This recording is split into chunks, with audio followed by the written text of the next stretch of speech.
Okay, so now let's have our September 2025 regulatory update.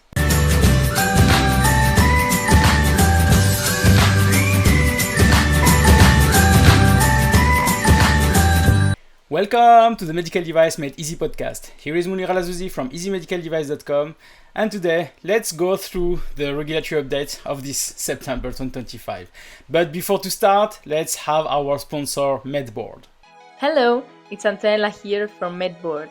We are proudly sponsoring this podcast, and if you are struggling in keeping up to date with regulatory news and requirements, we have a solution for you.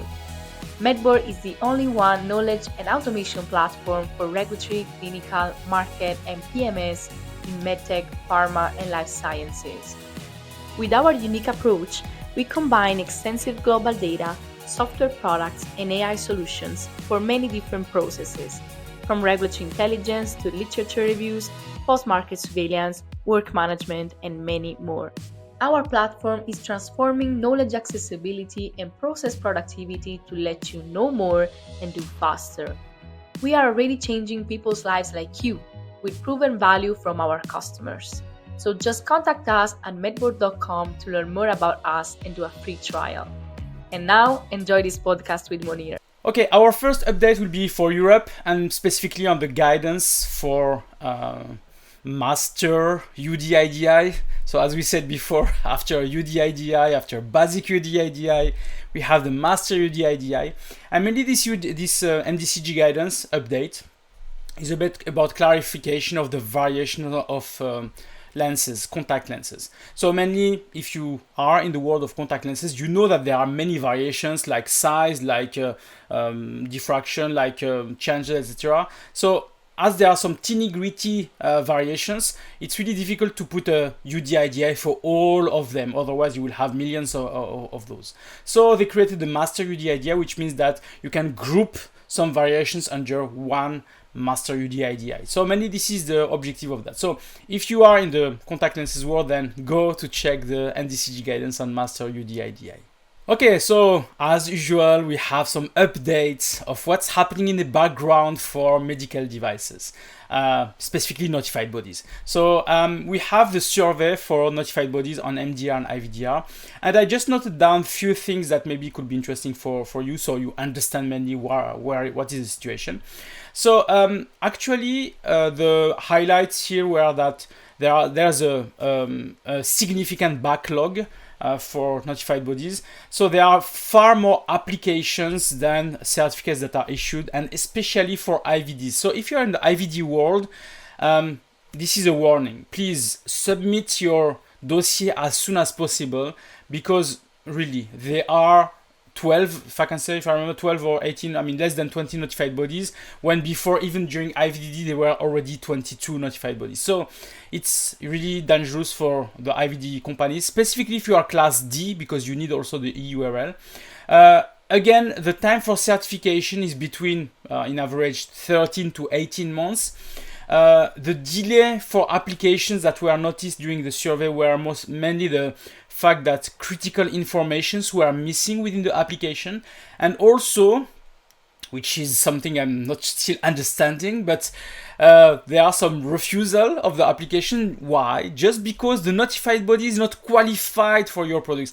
Again, you have to choose the MDR code or IVDR code before and verify that this notified body that you will select has this code. If they don't have the code, they cannot certify your product. So please check those codes before for your product. So many, you check there is a MDCG guidance for that. Check which code you have for your products, and then submit that to the notified body that has this code on their Nando database. So yeah, otherwise, again, refusal for that. The last thing that mainly was mentioned on this report is we have some if I can say, or notified bodies are not playing the game of transparency related to capacity. We have no clue if they have capacity or not. Each time we contact them, yes, we have capacity, we can do everything, etc. But when you enter this funnel, if I can say, then you are stuck in some kind of traffic jam. So this is mainly what the survey is highlighting. So if you want more detail, go on the show notes and you'll find the survey and you can make your own conclusions. Germany is now issuing a new radiation protection regulation, so which started already in July 1st, 2025. So mainly this is specifically for devices that are emitting radiation. So if your device is not emitting radiation, you're not concerned. If your device is emitting radiation, then there are some additional steps that you have to do. So from what I read, they are aligning with European Union requirements, but they added to it some additional things, so which is a bit strange. So here, what it says? It says for Germany, if you are doing a clinical investigation and your product is emitting radiation, you need to provide risk assessment in your clinical investigation dossier related to the radiation. You have to coordinate with the radiation protection authorities. You have to update your investigator brochure and patient information. You have to get a stricter monitoring and reporting of your device, and you have this can have, if I can say, some impacts on your timelines. So stricter documentation, more authority involvement, longer approval timelines. So yeah, the dream of all regulatory people. Okay, now the MHRA, they are launching their Route B notification. So apparently this is fast track for clinical investigation for certain products. So you have to verify if your products are aligned with that. But if you are eligible for this Route B notification, so then it will be great for you because you can do quicker your clinical investigation. So mainly you will have to apply for it, and the MHRA can accelerate or make it quicker. I know it's a challenge, this, because we have some countries, even just submitting an application and waiting for the approval can take a huge time. So if MHRA, I mean, they are always innovating, so it's great. So MHRA really put in place the routes that are helping manufacturers to place their device quickly on the market, and I think it's really part of their rollout. So you have also the links there to check that. It's really part of their rollout to help or to accelerate these kind of products to be on the market, so which is great. So don't hesitate to go to the UK for clinical investigation for certain of your products and check the eligibility within the link. Switzerland. So also Switzerland is innovating, or copying, if I can say, because Switzerland has created the Swissdamed. And as Europe, initially they launched their Swissdamed, or like Udamed, but Swissdamed with the module of registration of economic operators. Now they have launched the UDI module for product registration. Again, it's not like Udamed. It's Swissdamed first. In Switzerland, make always things differently. So if you are a manufacturer inside of the Switzerland, then you can create your Swissdamed account, register, etc., etc. But if you are outside of the Switzerland, you have to go through your Swiss representative. So us as Easy Medical Device, we are Swiss rep in Switzerland. So mainly we are registering our economic operators, the one that we represent inside Swissdamed, and we are then registering and will register then the products also inside Swissdamed. Again, there is a transition for the registration of products. You have until the 1st of July 2026, so still a bit less than 1 year, but you have still some time. So it's not like mandatory as of now. But I have to check again the Udamed dates, but I think they will be quicker than Udamed, because Udamed, I think it was even later after that, but we'll see. But yeah, Swissdamed, you have to register your products by the 1st of July 2026 maximum. Okay, so this year, for September, we started to launch a new magazine. So magazine called Easy Medical Device Mag. So mainly where we are talking about quality and regulatory affairs for medical devices. So the cover of this year of this first magazine, the first issue, is mainly about the US tariffs. So will this impact also the medtech industry? And we have a lot of articles inside. So please download it. It's on the show notes. It's free, so you can just download that. And if you have any comments or any subjects or anything that you really want to see on this, so let me know. For the moment, we are doing that every 2 months. So this time is September, October. Next time it will be November, December. And in January next year, we'll decide what will be the frequency, more or less. So we'll see that that also because it's something that is taking time. We are, just to disclose things, so we are using artificial intelligence to help us to do everything, because we are not journalists, so writing an article is something that can be maybe difficult as we are not journalists, but we are mainly putting all our drafts to that, and then get something that is really polished with the right text, because I'm not also an English speaker. I mean, I'm English speaker, but I'm not native English, so there are some words that are difficult also for us to write down. So here, to make it more easy for you, we are using artificial intelligence to help us to do all that. Even the pictures, so that we don't have any issue of copywriting,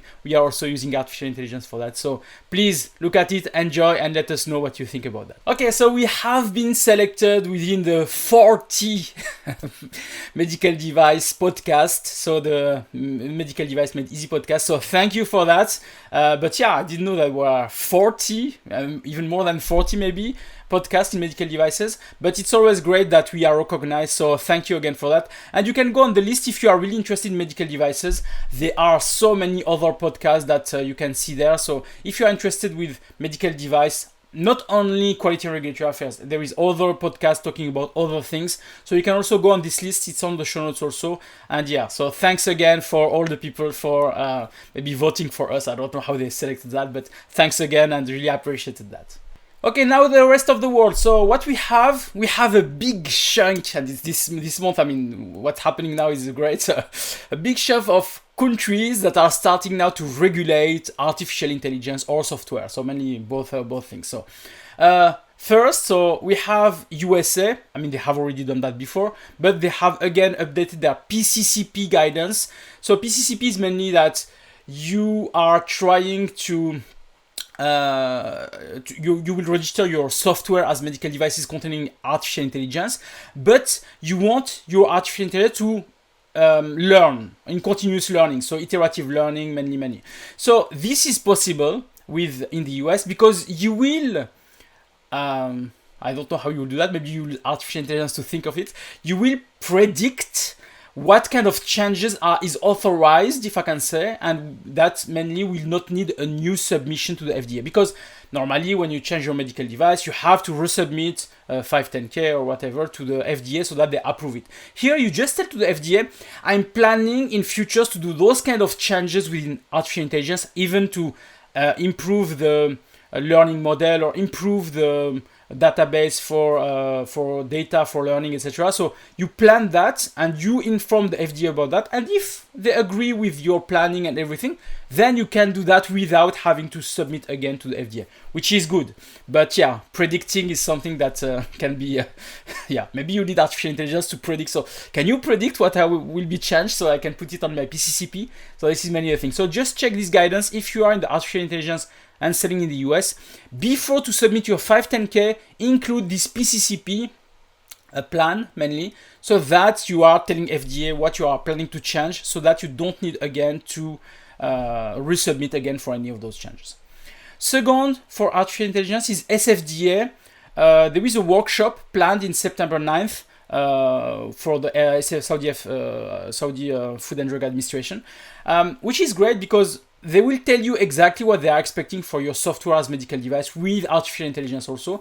So if you are selling in Saudi Arabia with artificial intelligence software, then you have to participate to this workshop on September 9th, because otherwise you will miss maybe some information. And I know I have some customers that are in this thing. I will alert them. Please go to this workshop, because they will tell you a lot of things. So I will try also to be there to just understand mainly what they are expecting from us. So again, go on the link, wait for the hour that they are mentioning, and then click on the link. And again, it's a Saudi Arabia time zone. So make that on your calendar. Next is TGA, where they are mainly putting in place a regulation to understand what is a software-based medical device, so classification, intended purpose, all those things. I think UK has done also that before, so now it's TGA that is also doing that for artificial intelligence also. So just check that again. And the last one is SAPRA from South Africa, and they are also put in place their regulatory requirements for artificial intelligence and machine learning in South Africa. So you see, a lot of authorities are now jumping inside this artificial intelligence thing. So don't think that you can just pass without any new assessment or documentation. So check all their regulation again and provide information in advance so that you are really not losing any time to launch your products on the market. Okay, last point is about Saudi Arabia again. They have issued a guidance related to some digital health products.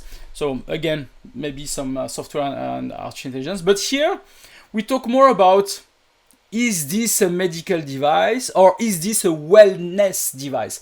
So if you know the difference, for example, your watch that you are using for measuring your steps or the heartbeat or whatever, it's a wellness device because it's not targeting specifically a disease or disability or whatever. It's not targeting something medical. It's just telling you informatively that you are at 120 beats per minute, but what's that? Nothing. But a medical device is targeting really a disease or targeting a condition for you. So here the Saudi Arabia is helping you to understand, are you or are you not a medical device? And I know that for some products there is really, the border is really thin, so you have really to make your assessment for that. So this guidance will help you if you are going to Saudi Arabia. Okay, so thanks for this for listening to this update for the September 2025.